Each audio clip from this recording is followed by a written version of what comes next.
പെഹൽഗാം ഭീകരാക്രമണത്തിൽ നിർണായക വഴിത്തിരിവ്. ആക്രമണം നടത്തിയ ഭീകരർക്ക് സഹായം നൽകിയ 2 പേർ NIA പിടിയിലായി. പെഹൽഗാം സ്വദേശികളാണ് പിടിയിലായവർ.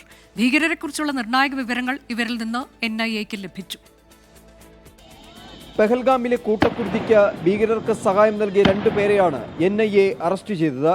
പെഹൽഗാം സ്വദേശികളായ പർവേഷ് അഹമ്മദ് ജോദർ, ബാഷിർ അഹമ്മദ് ജോദർ എന്നിവരാണ് NIA പിടികൂടിയത്.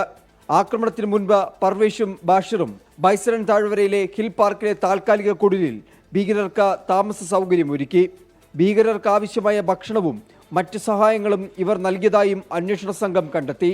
ചോദ്യം ചെയ്യലിൽ ആക്രമണത്തിൽ പങ്കെടുത്ത ഭീകരരുടെ വിവരങ്ങൾ ഇവർ കൈമാറിയതായും അന്വേഷണ ഏജൻസി അറിയിച്ചു. പാകിസ്ഥാൻ പൗരന്മാരായ 3 ലഷ്കർ-ഇ-തോയ്ബ ഭീകരരാണ് ആക്രമണം നടത്തിയതെന്നാണ് ഇരുവരുടെയും മൊഴി. ഇതോടെ NIA അന്വേഷണത്തിൽ നിർണായക പുരോഗതിയാണ് ഉണ്ടായത്. ആക്രമണം നടത്തിയ ഭീകരർ പാകിസ്ഥാനിലേക്ക് തിരിച്ചു കടന്നതായും സൂചനകളുണ്ട്. NIA അറസ്റ്റ് ചെയ്ത 2 പേരുടെ മൊഴിയുടെ അടിസ്ഥാനത്തിലാണ് നിലവിൽ അന്വേഷണം പുരോഗമിക്കുന്നത്. UAPA 19-ാം വകുപ്പ് പ്രകാരമാണ് ഇവരെ അറസ്റ്റ് ചെയ്തത്. 24 ഡൽഹി.